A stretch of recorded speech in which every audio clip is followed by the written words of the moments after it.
मधुबन के बाबा मुरली वाले, आपका क्या कहना,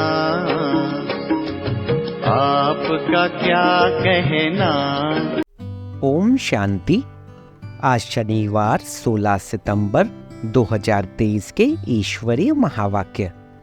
आज की मुरली में मीठे बाबा बोले, मीठे बच्चे, घर घर को स्वर्ग बनाने की जिम्मेवारी तुम बच्चों पर है।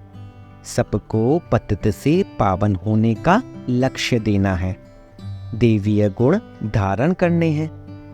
बाबा क्या बोले बच्चों से? बाबा बोले, मीठे बच्चे, घर घर को स्वर्ग बनाने की जिम्मेवारी तुम बच्चों पर है। सबको पतित से पावन होने का लक्ष्य देना है, देवीय गुण धारण करने हैं। प्रश्न, ईश्वरीय गोद में आने से तुम बच्चों को कौन सा अनुभव होता है? उत्तर, मंगल मिलन मनाने का अनुभव ईश्वरीय गोद में आने वाले बच्चों को होता है। तुम जानते हो, संगम युग है ईश्वर से मिलन मनाने का युग। तुम ईश्वर से मिलन मनाकर भारत को स्वर्ग बना देते हो। इस समय तुम बच्चे सम्मुख मिलते हो। सारा कल्प कोई भी सम्मुख मिलन नहीं मना सकते। तुम्हारा यह बहुत छोटा सा ईश्वरीय कुल है। शिव बाबा है दादा, ब्रह्मा है बाबा, और तुम बच्चे हो भाई बहन, दूसरा कोई संबंध नहीं। गीत, नई उम्र की कलियां। ओम शांति। बाबा जब आते हैं तो पहले कुछ समय साइलेंस में बैठना चाहिए, क्योंकि पहले पहले दान दिया जाता है याद का। याद से ही पतितों को पावन बनाना है। तुम बच्चे दान दे रहे हो और ले रहे हो। बाप आकर कांटों से कलियां बनाते हैं, फिर कलियों से फूल बनते हैं। तुम जानते हो, हमारी सर्विस ही है हर एक को स्वर्ग के लायक बनाना, जैसे तुम बन रहे हो। बाप आकर पहले हेल्थ पीछे वेल्थ देते हैं। पहले शांति फिर सुख। वास्तव में सुख दोनों में है। तुम बच्चों को सुख और शांति दोनों चाहिए, और जो सन्यासी आदि हैं वह सिर्फ शांति चाहते हैं। सन्यासी सुख नहीं चाहते हैं। सुख तो वह दे न सके। अगर शांति देवे तो भी अल्पकाल शरभंगुर सुख के लिए। कहते हैं कि सुख तो कागविष्टा समान है। सन्यासी बहुत करके शांति चाहते हैं मुक्ति के लिए। मुक्ति दूसरा कोई तो दे नहीं सकता। इसको बेहद की मुक्ति, बेहद की जीवन मुक्ति कहा जाता है। सो बेहद का बाप ही दे सकता है। तुम जानते हो, इस समय सब कांटे हैं, कांटे चुभते हैं। बाप कहते हैं, सब एक दो को काम कटारी से मारते हैं। उनको पता नहीं है कि काम कटारी को हिंसा कहा जाता है। तुम विकार में जाते हो तो आदि मध्य अंत एक दो को दुख देते हो। यह है दुख की दुनिया। सुख की दुनिया स्वर्ग को कहा जाता है, जबकि नई सृष्टि नया भारत है। भारतवासी जो देवी देवताओं के पुजारी हैं, जानते हैं कि इन देवताओं का राज्य था, जिसको स्वर्ग कहा जाता है। यह भी महसूसता आती है। लक्ष्मी नारायण के मंदिर में जाकर उनकी महिमा गाते हैं। समझते हैं भारत के यह मालिक थे। भारत स्वर्ग था, यह भी महसूसता आती है, परंतु हवा के मुआफिक। समझते तो हैं, भारत में लक्ष्मी नारायण के इतने मंदिर बनाते हैं तो उनकी राजधानी थी। महाराजा महारानी कहा जाता है, परंतु कब थे सो भूल गए हैं। कितनी साधारण भूल है, कोई जास्ती टाइम नहीं हुआ है। 5000 वर्ष की बात है। क्राइस्ट, बुद्ध आदि को तो 2-2.5 वर्ष हुए हैं। उनके लिए ऐसे कहते हैं कि रीइंकारनेशन किया, यानी पुनर्जन्म लिया। यूं तो रीइंकारनेट हर एक करते हैं। आत्मा आकर प्रवेश करती है, इसको भी रीइंकारनेट कहेंगे। परंतु पहले बड़ों का नाम गाया जाता है। कहा जाता है परमपिता परमात्मा रीइंकारनेट करेंगे। तब आकर शरीर में प्रवेश करेंगे। रीइंकार्नेट का अर्थ यह है। तो जो बड़े नामी ग्रामी होते हैं उनके लिए यह कहा जाता है। जैसे बुद्ध का रीइंकार्नेशन, क्राइस्ट का रीइंकार्नेशन, बौद्धी और क्रिश्चियन का भारत से कनेक्शन देखने में आता है। गुरु नानक को 500 वर्ष के लगभग ही दिखाते हैं। उनका भी छोटा रीइंकार्नेशन है, वह बड़े हैं। तो रीइंकार्नेशन सब करते हैं। अब परमपिता परमात्मा को बुलाते हैं, परंतु वह कब आएगा, कैसे आएगा, यह नहीं जानते। शरीर में तो जरूर आना होता है, परंतु जन्म न लेने कारण उनको रीइंकार्नेशन कहा जाता है। छोटा बच्चा तो नहीं बनते हैं। सबसे बड़ा रीइंकार्नेशन परमपिता परमात्मा का कहेंगे। गाते हैं परमात्मा 24 अवतार लेते हैं। अब कह देते पत्थर पत्थर में अवतार लिया, गिरते जाते हैं। जैसे भारत गिरता जाता है वैसे उनकी कथनी भी गिरती जाती है। बाप नई दुनिया का रचयिता है, सो जरूर नई और पुरानी के संगम पर आएंगे। उनको सबसे बड़ा रीइंकार्नेशन कहेंगे। शिव का सबसे बड़ा रीइंकार्नेशन है, परंतु मनुष्य समझते नहीं हैं, क्योंकि परमात्मा से बेमुख हुए हैं। निराकार से परिचित जरूर है, परंतु वह यह नहीं जानते कि परमात्मा कब आते हैं, क्या आकर करते हैं। ऐसे नहीं कि विष्णु का रीइंकार्नेशन कहेंगे, देवी देवता धर्म का रीइंकार्नेशन नहीं कहेंगे, देवी देवता धर्म की स्थापना कहेंगे। विष्णु अवतरण का एक नाटक भी बनाते हैं। अब वास्तव में विष्णु अवतरण की तो बात ही नहीं। तुम अब विष्णु के कुल के बन रहे हो, ईश्वर का कुल है ना। यह शिव का बच्चा ब्रह्मा, ब्रह्मा के बच्चे तुम, इसको ईश्वरीय कुल कहा जाता है। परमपिता परमात्मा कहते हैं, मैं आकर तुमको अपना बनाता हूँ, मैं आकर तुम बच्चों का बाप बनता हूँ तो सबका बाप, परंतु अभी तुम ब्रह्मा द्वारा मेरे बने हो, इसलिए तुम मुझे दादा कहते हो। आत्माओं का बाप तो है ही, सब जानते हैं इस समय मैं आया हुआ हूँ, तुम ही अभी मिलते हो। बेहद के बाप से तब मिलते हो जब बाप जन्म देते हैं। अभी तुमको धर्म का बच्चा बनाया है ब्रह्मा द्वारा, विकार के तो बच्चे हो न सके। इतनी प्रजा है, बहन भाई कितने हैं, तो यह सब मुख वंशावली ठहरे ना। सन्यासियों की वंशावली नहीं होती है, क्योंकि उनमें दादा पापा का कोई कनेक्शन नहीं है। यहाँ बाप भी है, दादा भी है। दादा इनको अर्थात बड़े भाई को कहा जाता है। बाप आकर अपना बनाते हैं। तुम जानते हो हम ईश्वर की गोद में आए हैं, यह मंगल मिलन है। कलयुग का अंत और सतयुग की आदि, इसको ही संगम कहा जाता है। संगम में मिलन होता है। जैसे 3 नदियों का संगम है, उसमें क्या होता है, गुरु लोग और जिज्ञासु का मंगल मिलन होता है। वह तो हो गया जिस्मानी, गाया भी हुआ है आत्मा और परमात्मा का मंगल मिलन। यह सबसे अच्छा है। आत्माएं मिलती हैं परमपिता परमात्मा से। इसमें पानी के नदी की बात नहीं है।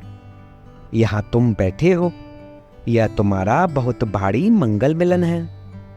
आत्माएं भी चैतन्य हैं। परमपिता परमात्मा का यह लोन लिया हुआ शरीर है, इसको मंगल मिलन कहा जाता है। कुंभ का मेला कहा जाता है ना, कुंभ को भी संगम कहेंगे। 3 नदियों के संगम का नाम कुंभ रख दिया है। सबसे बड़ा संगम कौन सा है, सागर और नदियों का। सबसे बड़ी नदी है ब्रह्मपुत्र, उसमें बाबा आते हैं, इसलिए सागर और ब्रह्मपुत्र नदी का इकट्ठा मेला तो है ही। अब कुंभ का मेला है संगम पर। तुम सब ज्ञान सागर बाप से मिलते हो, इसको ईश्वरीय कुंभ का मेला कह सकते हैं। यह है आत्माओं और परमात्माओं का संगम। कुंभ व संगम बात एक ही है। तो तुम बच्चे जानते हो हम अपने लिए स्वर्ग की स्थापना कर रहे हैं। हमको घर में पवित्र होकर रहना है। जहाँ पवित्रता है वहाँ ही स्वर्ग कहेंगे। बच्चे पवित्र रहते हैं तो पवित्रता सुख शांति है। तुम्हारी अवस्था ऐसी होनी चाहिए जैसे देवताओं की होती है। कोई भी अवगुण नहीं होना चाहिए। इसको ही स्वर्ग कहेंगे। वही फिर स्थायी स्वर्ग बन जाता है। घर में ऐसा लायक बनना है, इसलिए कहा जाता है घर घर को स्वर्ग बनाओ। तुम मनुष्यों को स्वर्ग में चलने लायक बनाते हो। तुम्हारे लिए ही गीत है, घर घर को स्वर्ग बनाओ। सतयुग में घर घर में स्वर्ग था, अब नहीं है। जो बच्चे बाप से वर्षा लेते हैं उन्हों को अपने घर बैठ पतित से पावन बनने का लक्ष्य देना है। यह बड़े ते बड़ा चैतन्य तीर्थ है। जहाँ शिव बाबा सागर है वहाँ तुम आत्माएं गंगाएं जरूर होंगी। यह सबसे बड़ा ऊंचते ऊंच मेला है। वह सब है भक्ति मार्ग के मेले। यह है ज्ञान मार्ग का मेला। भक्ति मार्ग के मेले तो जन्म बाय जन्म लगते रहते हैं। ज्ञान मार्ग का मेला एक ही बार लगता है। यह है रूहानी मिलन। सुप्रीम रूह परम धाम से आकर बच्चों से मिलते हैं।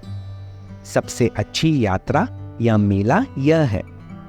यह चैतन्य सागर तो कहाँ भी जा सकते हैं। वह जड़ सागर तो कहाँ नहीं जाता। यह सागर जाता है। तुम नदियां भी जाती हो निमंत्रण पर। ज्ञान सागर इस ब्रह्मपुत्र नदी के साथ चलते हैं। तुम भिन्न भिन्न प्रकार की नदियां हो। कोई पवित्र है, कोई अपवित्र है। कोई समय ऐसे बहुत आ जाते हैं जो पवित्र नहीं रह सकते हैं, फिर भी आते तो है ना। बाहर के गृहस्थी भी आते हैं, अलाउ किया जाता है। ऐसे भी नहीं सबको अलाउ करेंगे। कोई मित्र संबंधी आदि आते हैं जिन्हों को उठाने के लिए अलाउ करते हैं, नहीं तो कायदे बहुत हैं। इंद्रप्रस्थ में कोई पतित आ न सके। कोई भी पंडा व सब्ज परी आदि कोई भी पतित को साथ में ले आ नहीं सकती। इसलिए बाप कहते हैं खबरदार रहना। सर्टिफिकेट तुमको मिलता है। किसको साथ ले आती हो या भेज देती हो, रेस्पॉन्सिबिलिटी तुम्हारे पर है। यूं तो सेंटर्स पर तो निमंत्रण भी देते हैं। कितने पतित आते होंगे। सेंटर पर पतित आए तब तो उनको पावन बनाओ। यहाँ तो सागर बैठा हुआ है तो नियम रखे हुए हैं, नब्ज देखी जाती है। डॉक्टर सर्जन तो भिन्न भिन्न होते हैं ना। मम्मा बाबा व अनन्य बच्चे बात करेंगे तो झट पता लगेगा कि बुद्धि में बैठता है व नहीं। तुम कोई को भी समझाएंगे कि दो बाप है तो झट मानेंगे। युक्ति बतलाई जाती है। परमपिता परमात्मा को तो सब याद करते हैं। हम फलाने बाप के बच्चे हैं, सिर्फ उनके ऑक्यूपेशन को नहीं जानते। यह तो तुम बच्चे समझ गए हो कि जिस जिस नाम रूप से जो मनुष्य आते हैं उसी नाम रूप से 5000 वर्ष बाद फिर आना है जरूर। क्राइस्ट का जो चित्र है हूबहू फिर उसी समय ही हो सकता, ऐसा और किसी मनुष्य का हो नहीं सकता। कृष्ण का जो चित्र है वह फिर और किसी मनुष्य रूप में हो न सके। आत्मा भिन्न भिन्न नाम रूप देश काल में जन्म लेते लेते अब पतित हो गई हैं। उनको फिर पावन बनाते हैं। तुम जानते हो कल्याणकारी बाप है, अकल्याणकारी रावण है। सबको सदगति देने वाला बाप है। फिर इसमें मनुष्य तो क्या सब चीजों की सदगति हो जाती है। नरक का विनाश, स्वर्ग की स्थापना होती है। जो कल्प पहले आए थे, कोई पंजाबी कोई पारसी आते हैं ना, सभी को निमंत्रण देना है। बाप आया हुआ है, ढिंडोरा पीटने में भी हर्जा नहीं है। तुम्हारे चित्र भी बड़े अच्छे हैं। अभी तुम मंदिर लायक बनते हो। अब भूतों को निकालने में बड़ी मेहनत है। लक्ष्मी अथवा नारायण को वरने लिए विकारी अवगुण निकालने में कितनी मेहनत लगती है। कोई को काम का भूत, कोई को क्रोध का भूत, किसको मोह का भूत थप्पड़ मार देते हैं। एकदम गिर पड़ते हैं, लोभवश भी गिर पड़ते हैं। अच्छे अच्छे घर की बच्चियां मिठाई देखेंगी तो छिपाकर खा लेंगी। लोभ ने भी कितनों को नुकसान पहुंचाया है। लोभ के वश ही चोरी करते हैं। पहले तुम भट्टी में थे, अभी तो सबको अपने घर में भट्टी बनानी पड़े। बाप ने एक ही बड़ी भट्टी बनाई, अभी तो कहते हैं पहले 7 रोज भट्टी में रहना पड़े। आजकल किसका भट्टी में बैठना बड़ा मुश्किल है। सेंटर में भी आते हैं तो रंग चढ़ाते हो, फिर घर में जाने से उड़ जाता है, संग दोष लग जाता है। अभी तो बड़ी मेहनत है। अभी तुम बच्चे जानते हो हम ईश्वरीय कुल में बैठे हैं, दादा बाबा और हम भाई बहन हैं। ब्राह्मण कुल सर्वोत्तम गाया हुआ है, उन ब्राह्मणों को भी तुम ज्ञान दे सकते हो। ब्राह्मण है उत्तम चोटी, यह संगम युगी ब्राह्मण ही फिर देवता बनते हैं। पहले तो देवताओं से भी उच्च ब्राह्मण है, चोटी तो ऊंची ठहरी ना। तुम ब्राह्मण देवताओं की पूजा करते हो, अपने को पुजारी उनको पूज्य समझते हो। तुम उन पुजारियों ब्राह्मणों को भी यह समझा सकते हो। तुम तो हो सच्चे सच्चे ब्राह्मण संगम युगी। तुम ब्रह्मा मुखवंशावली हो, फिर तुम सो देवता बनते हो। स्वर्ग का देवता जरूर परमपिता परमात्मा ही बनाएंगे। अच्छा, मीठे मीठे सिक्के लदे बच्चों प्रति माता पिता बाप दादा का याद प्यार और गुड मॉर्निंग। रूहानी बाप की रूहानी बच्चों को नमस्ते। हम रूहानी बच्चों की रूहानी बाप दादा को सिकवा प्रेम से नमस्ते नमस्ते नमस्ते बाबा, शुक्रिया बाबा शुक्रिया। धारणा के लिए मुख्य सार। पहला, अंदर के अवगुणों की जांच कर उन्हें निकालना है। संग दोष से अपनी संभाल करनी है। देवताई गुण धारण कर स्वयं को लायक बनाना है। दूसरा, घर घर को स्वर्ग बनाने की सेवा करनी है। भूतों को बाप की याद से भगाना है। बाप के साथ मंगल मिलन मनाते रहना है। वरदान, अपने अनादि संस्कारों को इमर्ज कर सर्व समस्याओं को पार करने वाले उड़ता पंछी भव। अपने अनादि संस्कारों को इमर्ज कर सर्व समस्याओं को पार करने वाले उड़ता पंछी भव। आप सब अनादि रूप में हो ही उड़ने वाले, लेकिन बोझ के कारण उड़ता पंछी के बजाय पिंजरे के पंछी बन गए हो। अब फिर से अनादि संस्कार इमर्ज करो, अर्थात फरिश्ते रूप में स्थित रहो। इसी को ही सहज पुरुषार्थ कहा जाता है। उड़ता पंछी बनेंगे तो परिस्थितियां नीचे और आप ऊपर हो जाएंगे। यही सर्व समस्याओं का समाधान है। स्लोगन, हर कदम में कल्याण समझ, हर आत्मा को शांति की शक्ति का दान देना ही सच्ची सेवा है। हर कदम में कल्याण समझ, हर आत्मा को शांति की शक्ति का दान